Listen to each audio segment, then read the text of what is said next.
Okay, so the COPA hair relaxer was out in the early 2000s, from my understanding. It was endorsed by Debbie Allen. So, anybody who is unfamiliar with Debbie Allen, this is where I first remember seeing Debbie Allen when I was a child. I'm not getting involved with a woman who has no self-control. I have self-control. You'd have to exercise 4 hours a day. I'll exercise 5 hours a day. You'll have to go on a very strict diet. The stricter, the better. You'll eat 3.5 ounces of protein, 1.5 cups of fresh vegetables, no salt, no sugar, and 10 glasses of distilled water. Come on, honey. Show me something. And work it. So, she is Felicia Rashad's sister, and she still is relevant to this very day and time, even making an appearance on a Cardi B show. Jury on me flashlight. I've been listening last night. Traditional ballet class with iconic choreographer Debbie Allen. Oh, Miss Cardi B. Wow. Hi. How are you? Look at you. You look Yeah, I'm ready to give it to you now. So, after I grew up, I understood the contribution that Debbie Allen had towards Black culture in America through a different world. This particular show, she was a producer of, at the direction, I believe, of Bill Cosby. He put her as a producer of this show. And this show was monumental to Black culture in America, because there are actually people in America who really believe that Black people don't live in this way. This is how I grew up, and I didn't realize how much of a bubble that I grew up in until I moved outside of the area I was living in. All I saw was educated Black people, business owners, judges, political officers, all the types of people. And when I moved outside of my area, the bubble I was in, I realized people don't view Black people in this way. So that's why she was monumental. We don't have time to do an episode at a Black university where their assignment is to take care of an egg. No.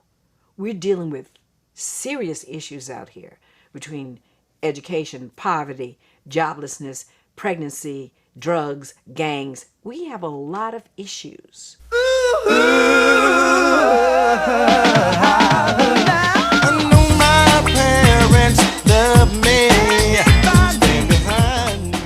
Okay, so we ain't gonna go too far down memory lane. Let's get back to COPA. It was advertised as a new wave in relaxers.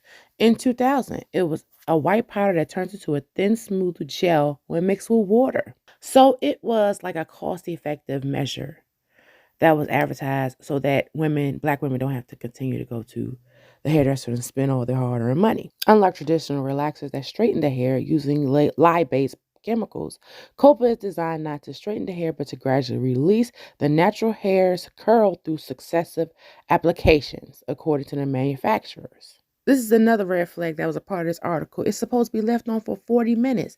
For something that is clearly a chemical process, 40 minutes is too long for a relaxer process, in my professional opinion. It's supposed to be no longer than 15 minutes in the hair. COPA's entrance held the promise of a new hair care option for African American women who make frequent trips to the hair salon. In 1995, African American consumers spent $615 million on hair care products. There are no miracles, said Dorothy Willis, owner of D. Willis Hair Salon in downtown Hartford. Too often, people are attracted to something they see on TV. Even though it says all natural, there have to be some type of chemicals involved. And I must agree, I have to interject right here because I have to stress the importance of this.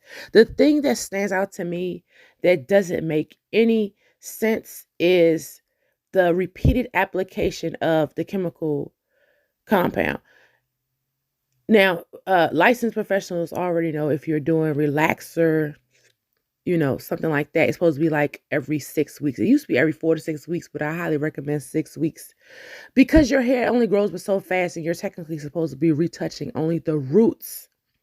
But if you're continuously reapplying something that's supposed to gradually release your hair curl pattern, that can cause over processing. That can literally damage the hair, leave the hair dead.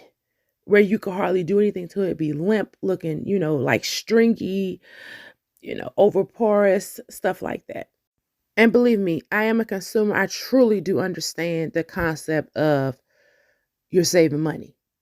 But you know what? It's certain things that you got to weigh out. Should I save money on this or not? Perfect example. We had when my husband redid the wall. I'm going to show the wall in the house. So like it was like an electrical thing in the middle of the wall. So we had to make a decision. I don't want to go too deep into how we got to that decision. But we had to make a decision. Do we, half at it and save, a couple $100 and rewire electricity and risk the house burning down and then the insurance not covering it? Or do we just cut our losses and pay the man, three to $500 just to rewire the electricity? Now we had to come about to that conclusion after the electricity got jacked up in the house, and I was like, no, we need to hire a professional. The same way hair. Sometimes it takes you jacking your hair up for you to understand. We didn't go to hair school just to play in people's hair. We actually went to hair school learning how to properly apply chemicals, understanding the dynamics of hair, everything that could damage the follicle, that could damage the curl pattern and stuff like that. We actually went, even though it was, I think I went for like 9 months or whatever, but it was like 8 hours a day, up to $1,500 hours, understanding how we're not going to be pulling your hair out. Not only that, you get a lot of experience in the field working in cosmetology. All right, so let's see what ended up happening. The marketers of COPA Hair System agreed to settle FTC charges. FTC stands for Federal Trade Commissions. For those who do not understand, we're looking at the website for Federal Trade Commission. Good Times Entertainment, which is the company that was marketing COPA or responsible for COPA, paid $100,000 in civil penalties and $200 in consumer redress. Now, from what I understand in reading the article, it wasn't just the fact that COPA was ripping people's hair out. It was more so that the company was taking money and not giving people the product that they paid for. I found that on reviews and also in this article.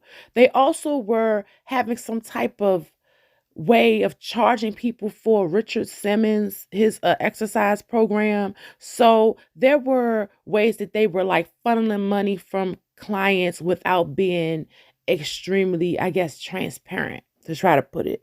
So they, I believe, were allowed to still sell it, but it was like some type of consent. And I'll put this up on the screen to define it properly. So I pretty much gave my analysis throughout this particular video, but I just want to end on just do your research. It's very important to just research before you slap something in your hair. Even if somebody say chemical free, it doesn't necessarily mean it's quote unquote chemical free. The different agencies within the government in the United States of America redefines what certain terms are. A perfect example, natural flavoring could actually mean beaver anal secretions, because technically, isn't that natural because it came from a natural animal? You see what I'm saying? So do your research before you throw something in your hair. And I highly suggest you just go to a professional. And I understand everybody with a license ain't professional. And once again, that goes back down to do your research. Go off for referrals. Whoever you're looking for as a hairdresser, I feel like you need to ask somebody who has hair success. So most of my clients come from they telling their coworkers or their coworkers coming to them asking them, hey, I need a new hairdresser, XYZ. Go off referrals. Find, a lady who you know or whoever that you may know and be like, hey, do you know where I can go to a hairdresser around here? Thank you so much for watching. Don't forget that in addition to these episodes on Sundays at 12 noon, I also have articles on my blog that are released every Sunday at 12 noon. So don't forget you can go straight to IamDawnWilliams.com to access the blog and other businesses you might want to see that I have. Please don't forget to subscribe, like, and share this video. And once again, thank you so much for watching and have a wonderful day on purpose.